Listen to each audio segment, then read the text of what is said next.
Welcome to Mouni media. Director K Balachander இவர் ஒரு director அப்படின்றது இந்திய சினிமாவில் கண்டிப்பாக எல்லாருக்குமே தெரிஞ்சிருக்கும்.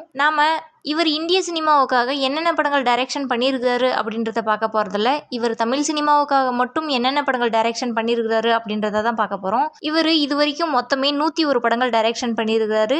அதில் தமிழில் மட்டும் 55 படங்கள் டைரக்ஷன் பண்ணியிருக்காரு. இந்த 55 படங்கள் என்னென்ன படங்கள் அப்படின்றத தான் நம்ம இந்த வீடியோவில் பார்க்க போகிறோம். Tamil super star Rajinikanth, Telugu super star Chiranjeevi, உலகநாயகன் கமல்ஹாசன், காமெடி ஆக்டர் நாகேஷ், சுஜாதா, ஜெயபிரதா, ஸ்ரீதேவி, ஜெயசுதா, சரிதா, ரேணுகா, நாசர், பிரகாஷ்ராஜ், ரமேஷ் அரவிந்த், அப்புறமா விவேக், இவங்க எல்லாமே தமிழ் சினிமாவில் மிகப்பெரிய நடிகர்களாக உருவாகிறதுக்கு ரொம்பவும் முக்கிய காரணமாக இருந்தது கே பாலச்சந்தர் அவர்கள் தான். ஏன்னா இவர் தான் இவங்களுக்கு எல்லாருக்குமே நிறைய படங்கள் அடுத்தடுத்து நிறைய படங்களை டைரக்ஷன் பண்ணி கொடுத்துருக்கிறாரு. அப்படி என்ன இவர் அவ்வளவு சூப்பரான படங்களை டைரக்ஷன் பண்ணியிருக்கிறாரு அப்படின்றத நீங்களும் தெரிஞ்சுக்கணும் அப்படின்றதுக்காக தான் இந்த வீடியோ. இவர் 1965 தான் டைரக்டராக அறிமுகமாயிருக்கிறாரு. நீர்க்குமிழி அப்படின்ற படத்தின் மூலியமாக தான் டைரக்டர் அறிமுகமாயிருக்கிறாரு.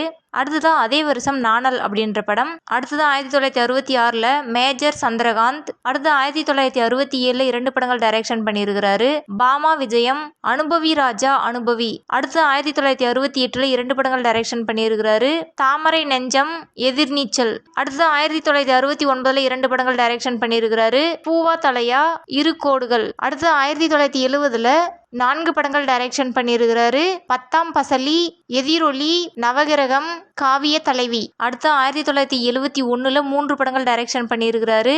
4 சுவர்கள், 100க்கு 100, புன்னகை. அடுத்து 1972 2 படங்கள் டைரக்ஷன் பண்ணியிருக்கிறாரு. கண்ணா நலமா, வெள்ளி விழா. அடுத்து 1973 2 படங்கள் டைரக்ஷன் பண்ணியிருக்கிறாரு. அரங்கேற்றம், சொல்லத்தான் நினைக்கிறேன். அடுத்து 1974 2 படங்கள் டைரக்ஷன் பண்ணியிருக்கிறாரு. அவள் ஒரு தொடர்கதை, நான் அவன் இல்லை. அடுத்து 1975 அபூர்வ ராகங்கள். அடுத்து 1976 2 படங்கள் டைரக்ஷன் பண்ணியிருக்கிறாரு. மன்மத லீலை, 3 முடிச்சு. அடுத்து 1977 2 படங்கள் டைரக்ஷன் பண்ணியிருக்கிறாரு. அவர்கள், பட்டின பிரவேசம். அடுத்து 1978 2 படங்கள் டைரக்ஷன் பண்ணியிருக்கிறாரு. நிழல்கள் நிஜமாகிறது, தப்பு தாளங்கள். அடுத்து 1979 2 படங்கள் டைரக்ஷன் பண்ணியிருக்கிறாரு. நினைத்தாலே இனிக்கும், நூல்வேலி. அடுத்து 1980 வறுமையின் நிறம் சிகப்பு. அடுத்து 1981 4 படங்கள் டைரக்ஷன் பண்ணியிருக்கிறாரு. எங்க ஊரு கண்ணகி, தில்லுமுள்ளு, தண்ணீர் தண்ணீர், 47 நாட்கள். அடுத்து 1982 அக்னி சாட்சி. அடுத்து 1983 பொய்க்கால் குதிரை. அடுத்து 1984 அச்சமில்லை அச்சமில்லை. அடுத்து 1985 கல்யாண அகதிகள், சிந்து பைரவி. அடுத்தது 1986 புன்னகை மன்னன். அடுத்து 1987 மனதில் உறுதி வேண்டும். 1988 உன்னால் முடியும் தம்பி. 1989 புது புது அர்த்தங்கள். ரயில் சிநேகிதம். 1990 ஒரு வீடு இருவாசல். 1991 அழகன். 1992 வானமே எல்லை. 1993 ஜாதி மல்லி. 1994 டூயட். 1996 கல்கி.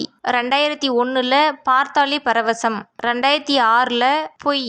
இப்போ நம்ம பார்த்த இந்த 55 படங்கள் தான் கே பாலச்சந்தர் அவர்கள் தமிழ் சினிமாவுக்காக டைரக்ஷன் பண்ணி கொடுத்துருக்கிறாரு.